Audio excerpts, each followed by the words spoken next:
आज आज का जो विषय रहेगा ग्रह रत्न विचार। कौन सा रहेगा? ग्रह रत्न विचार में सूर्य आदि नवग्रहों के हम रत्न आदि लिखेंगे। सूर्य आदि नवग्रह रत्न एवं धातु रत्ती विचार। किस धातु में कौन सा रत्न कितने रत्ती धारण करना चाहिए? सबसे पहले लिखेंगे सूर्य। अच्छा, अब कुछ आती है हमारी राशि की चर्चा। मेष वृश्चिक कयोर भौमः। मेष और वृश्चिक के स्वामी कौन है? मंगल है। कौन है? मंगल। वृष और तुला के कौन है? शुक्र। स्वामी सबको याद है? शुक्र। कन्या और मिथुन, या मिथुन और कन्या कह देते हैं, इसके कौन है? बुध। यानी ये सबके स्वामी हैं। क्या है ये? स्वामी है। बुध हो गए। केवल कर्क के स्वामी होते हैं कौन? चंद्रमा। और सिंह राशि के स्वामी कौन है? सूर्य। इसके बाद दो राशि और आती हैं, धनु और मीन। धनु और मीन के स्वामी कौन होते हैं? गुरु। ठीक है, इधर लिख देते हैं मकर और इन दोनों के स्वामी कौन है? शनि। अब जिसकी जो राशियां होती हैं उनके जो स्वामी होते हैं उन स्वामियों के ही यहाँ पर क्या है? रत्न। अब यहाँ 12 राशि हैं और स्वामी कितने हो गए? 7। तो 7 ही तो ग्रह हैं। राहु केतु किसी राशि के स्वामी नहीं है, लेकिन नवग्रहों में राहु केतु के भी अपने रत्न होते हैं। राहु केतु के भी क्या होते हैं? अपने रत्न होते हैं। तो इन सभी को हम अब समझ जाओ कि जो इनके स्वामी है सूर्य आदि नवग्रह इसी पे आ गए। मेष से लेकर मीन तक जो 12 राशि हैं इन सबके स्वामी केवल 7 ही हैं, सूर्य से लेकर शनि तक। समझ रहे हैं पूरी बात को? अब जो हम लिख रहे हैं जो नवग्रह, तो इसमें 9 राहु और केतु भी आ जाएंगे। क्या आ जाएंगे? अब इसी को लिख रहे हैं, इसको मिटा दें।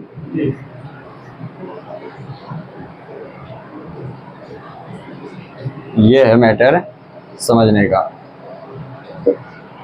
अभी केवल इतना ही बताएंगे, फिर चलेंगे और आगे। सूर्य चंद्र, सूर्य। अब एक काम और होगा,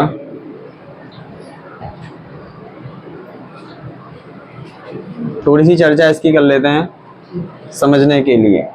ठीक है ना? इसमें हमने क्या लिखा? कौन सी लग्नी कुंडली है? इसमें लग्नेश कौन है? लग्नेश सूर्य क्यों है? तुम्हें समझ में नहीं आ रहा होगा ना? आ रहा है?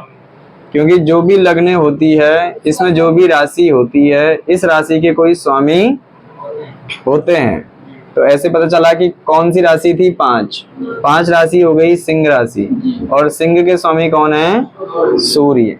तो लग्न 5, उसके लग्न के ईश यानी स्वामी, वो लग्नेश कौन हो गए? सूर्य। तो ऐसा सूर्य यदि किसी की कुंडली में 6, 8 और 12 त्रिक स्थानों पर हो, बस नीचस्थ ना हो, 5, 6, 7, ये 7 लिखेंगे ना, कहीं पर हिंदी कहीं पर इंग्लिश। अभी इसको हम हिंदी में कर रहे हैं। 12 अगर इसका लग्न का लग्न है सूर्य, इसमें अगर हमने लिख दिया, बताओ ये सूर्य क्या होगा? नीच हो जाएगा, नीचस्थ होगा। और हम सूर्य का जो रत्न पहनेंगे अगर नीच कुंडली के लिए पहनेंगे तो वो नकारात्मक प्रभाव देगा। क्या देगा? इस सब के लिए हम सूर्य से संबंधित उसको रत्न न पहनाएं। इसके अलावा सूर्य से संबंधित जो उपाय हैं उसके दान, जप, औषधि स्नान और अन्य जप वगैरह करा सकते हैं। रत्न पहनने का कारण है अन्य और में कि सूर्य अगर फिर यहाँ हो जाए, यहाँ हो, यहाँ हो, या इनमें भी अगर बैठा हो लग्न का लग्नेश, वो राहु और केतु या शनि के साथ कहीं ना कहीं युति कर रहा हो, ऐसे में हम उसका फिर रत्न धारण करा सकते हैं। केवल नीचस्थ में ना पहनाएं। इतना संदेश है, क्योंकि नीचस्थ में पहनाने से वो क्या करेगा, नकारात्मक प्रभाव अधिक देगा। इसको मिटा दें। जिस तरह से अभी हमने यहाँ पर क्या लिखा, 5 लिखा, तो लग्नेश कौन थे? अगर हमने यहाँ पर लिखना है 9, अब बताओ कौन है? अब तुम्हें सबको समझ में आ जाता है, गुरु। और यहाँ पर अगर हमने लिख दिया 11 तो शनि। पता चला क्यों बोला था? जिसको समझ में ना आए तो 11 कुंभ राशि के स्वामी कौन होते हैं? शनि। अब समझ जाना, जैसे इसका नीच था ऐसी अन्य ग्रहों के भी सूर्य आदि सप्तग्रह, सूर्य आदि नवग्रह कर लेते हैं, क्योंकि नीच राहु केतु पे भी है ही। तो अब लिखे गए, पहले नहीं थे। जब से काल सर्प योग वगैरह सब की चर्चा चली, तब से राहु केतु की भी राशियां, उनके नीचस्थ राशियां दे दी गई। बाकी जो पुराने ग्रंथों में जो फलित लिखा गया वो केवल 7 ही ग्रहों का फलित है, चाहे वो नाभस योग चले हो 32, चाहे वो पंच महापुरुष योग चले हों, सभी में चर्चा केवल कितने ग्रहों की है? 7 ग्रहों की है। समझ में आ रहा है? तो अब हम जो चर्चा कर रहे हैं, हमारा काम केवल अभी ग्रह रत्न विचार और 9 ग्रह रत्न का है। अभी फलित का थोड़ा महंगा अगर पड़ेगा, वो तो फिर विषय समझने का है, फलित बाद में। अब केवल ये समझेंगे कि सूर्य आदि 9 ग्रहों के रत्न क्या होते हैं, कितने किस धातु में धारण करते हैं और कितनी रत्ती होना चाहिए, इसका विचार कर रहे हैं, ज्यादा नहीं। तो अब सूर्य के लिए जो रत्न होगा वो लिखेंगे हम यहाँ पर माणिक्य। क्या लिखेंगे? माणिक्य, है ना। चंद्रमा के लिए क्या लिखेंगे? मोती। चंद्रमा के लिए क्या है? मोती। मंगल के लिए क्या लिखेंगे? मूंगा। मूंगा, है ना। ये रत्न केंद्र जो भी होते हैं, यानी कि इन रत्नों में भी जो एक मार्क ऐसे वाले होते हैं, कौन से होते हैं? एक मार्क लगा होता है इनमें, यानी कि जो प्रमाणित होते हैं भारत से कहीं ना कहीं, उनसे ही रत्न हमने खरीदने चाहिए, वरना तुम्हें पकड़ा देंगे क्या? वो पत्थर। क्या पकड़ा देंगे? तुम लेने गए मूंगा मोती और लेकिन पकड़ा दिया तुम्हें पत्थर। तुमने पैसे दिए कि 11,000 रुपए या दिए 51,000 रुपए, ये सब तुम्हारा फलित हो जाएगा 0। अगर कोई रत्न किसी चीज को धारण करने के लिए, किसी विषय के लिए पहनता है ना, तो जिस विषय भी उसका प्रश्न हो, चाहे वो नौकरी हो, कर्म हो, व्यवसाय हो, विवाह हो, उसके अपने मानसिक संतुलन, सब चीज को सही करने के लिए अगर मोती धारण करता है, अगर ले लिया उसने असली रत्न, तो जरूर उसके जो जीवन होगा कहीं ना कहीं बदलता हुआ दिखाई देता है। ये है रत्न, बस वो असली होना चाहिए। वो क्या होना चाहिए? अब असली और नकली की पहचान अच्छे अच्छे लोग भी कर लेते हैं। जो रत्न वगैरह खरीदते हैं वो तो पहले देंगे नहीं, हमें देखना चाहिए। फिलहाल अगर मोती की पहचान देखनी है हमने कि असली है चाहे नकली, इसके लिए क्या करते हैं? जो धान होते हैं, धान जानते हो, जिनसे चावल निकलते हैं, उस धानों के बीच में एक रात्रि पहले मोती को गुनगुने पानी में भिगोना है। किस पानी में? गुनगुने पानी में भिगो के रख दिया एक रात्रि को। अगले दिन सुबह जो धान लेंगे 1 मुट्ठी, है ना, और उसमें यानी कि इस मोती को रखा जाएगा जो लिया हमने। उस मोती को रखने के बाद उस मोती को रखेंगे धान के बीच में और यूं करके रगड़ेंगे आपस में। अगर असली मोती होगा तो जैसे का वही बना रहेगा, उसकी चमक वही होगी। क्या होगी? चमक 100% रहेगी। यदि वो अगर नकली होता है तो वो उसकी ऊपरी परत तो निकल जाएगी, अंदर का पत्थर दिखाई देगा। तो समझ लेना हमारा मोती, इतना ध्यान रखना बस।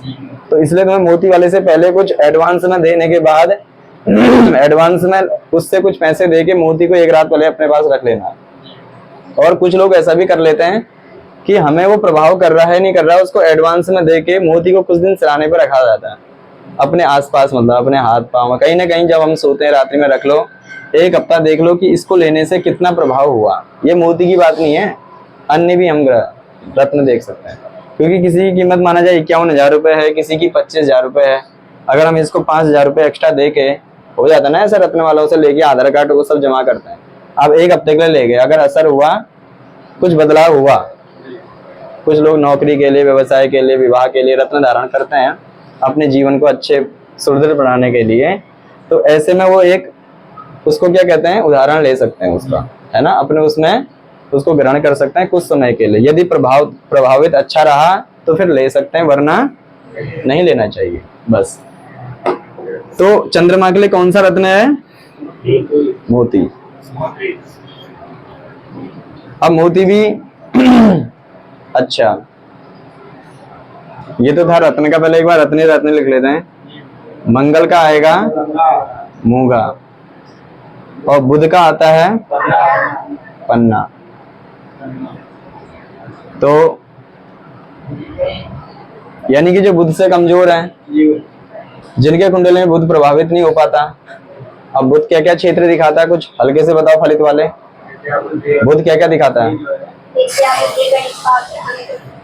और ठीक है ना, जितने भी अर्थव्यवस्था से संबंधित गणित है ना, टंकण विधि और राधेश्याम, और जितना भी वकील और जितने भी हमारे प्रकाशक, लेखन साहित्य से संबंधित जितने भी क्षेत्र हैं, सब किसके भीतर आते हैं?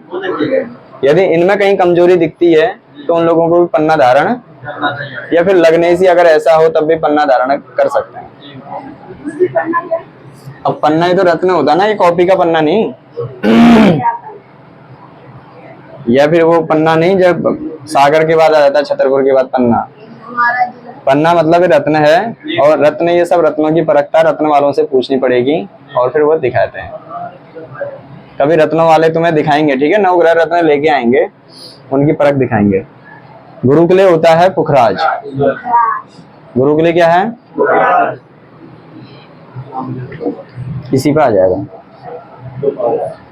शुक्र पे आएगा हीरा, और शनि पे आता है नीलम।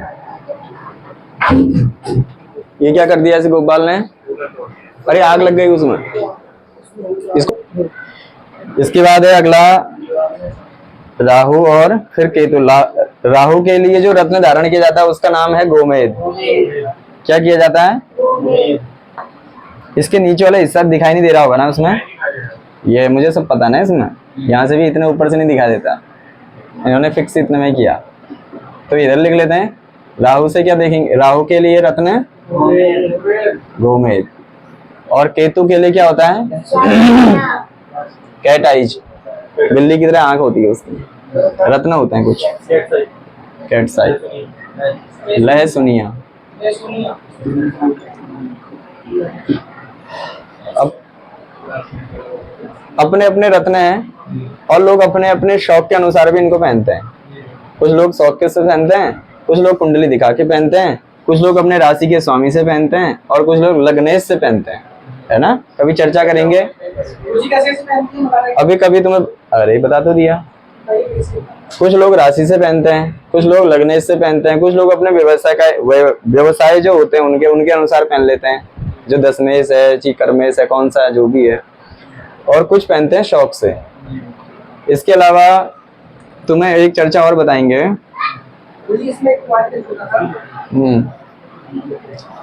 अभी आधे घंटे बाद बात करना। बड़ी आफत कर दी भारत में। तो ये तो थे हमारे रत्न। क्या थे ये? रत्न। अब आती है धातु। तो इन सभी के लिए तो सबसे पहले है स्वर्ण। प्लस ऑप्शन क्या है सबके लिए कि कोई भी रत्न हम स्वर्ण में यदि धारण करते हैं तो वो प्रभावित अच्छा होगा। बस उसका स्वर्ण, केवल इसको छोड़ के। अब इसके अलावा मोती जो होता है वो चांदी पे ही पहनी जाती है। किस पे? चांदी पे। अब यहाँ स्वर्ण है, अगर मंगल भी स्वर्ण है तो गुरु भी स्वर्ण, इनके लिए ले सकते हैं। बाकी फिर अन्य में हम यहाँ पर और भी धातु कर सकते हैं। और जैसे ही हम इस पे आते तो यहाँ पर फिर मिक्स कर सकते हैं तांबा और स्वर्ण, ऐसे मिक्स कर सकते हैं। यहाँ अगर इसके लिए भी है तो स्वर्ण या फिर तांबा, ये ले सकते हैं जी। जैसे शनि है, शनि में अष्ट धातु है ना, या पंच धातु इसमें कर सकते हैं, और नहीं है तो फिर स्वर्ण तो है ही। इन्हीं तरह से सबका चल जाता है, ठीक है ना। अब बात आती है रत्ती की। किसकी आती है? तुम बोलते क्यों पीछे? रत्ती। तो 10 kg 10 किलो बराबर होते हैं, 10 किलो में कितने होंगे? सवा रत्ती। 10 किलो में सवा रत्ती। किसी का वजन अगर 10 किलो है तो सवा रत्ती धारण करे, तो वजन 10 किलो वाला से क्या मतलब है रत्न धारण करने का? ये हमारी जोड़ने की प्रक्रिया है कि 10 किलो वजन से सवा रत्ती, तो 20 किलो होगा तो फिर हो जाएगा ढाई। कितना हो जाएगा? ढाई रत्ती। जब 20 किलो में ढाई रत्ती हो सकता है तो 40 किलो में कितना होगा? 5 रत्ती। और 80 किलो में 10 रत्ती। अब किसी का वजन अगर देखेंगे 50 से या फिर 60 किलो से लेकर 80 किलो तक, तो एक मध्यम होता है ना, ये मध्यम वजन होता है किसी का, है ना। तो इसमें हम मान लेंगे जब 80 रत्ती में 10 रत्ती 80 किलो में 10 रत्ती हो सकता है, तो 60 में कितना होगा? इससे 2 रत्ती कम कर लो। तो सभी सामान्य लोगों को, सामान्य वजन लोगों का कितना होता है? 50 से लेकर के 70 सामान्य। तो ऐसे सामान्य लोगों को रत्न धारण करना चाहिए 7 से लेकर 9 रत्ती। 7 से लेकर 7 से कम नहीं। रत्ती जितनी अधिक होगी उतना रत्न प्रभावित अच्छा करेगा। ठीक। बाकी इसकी चर्चा किस नक्षत्र में, किस अंगुली में, इसकी चर्चा करेंगे कल। ठीक है ना। आज की चर्चा इतनी।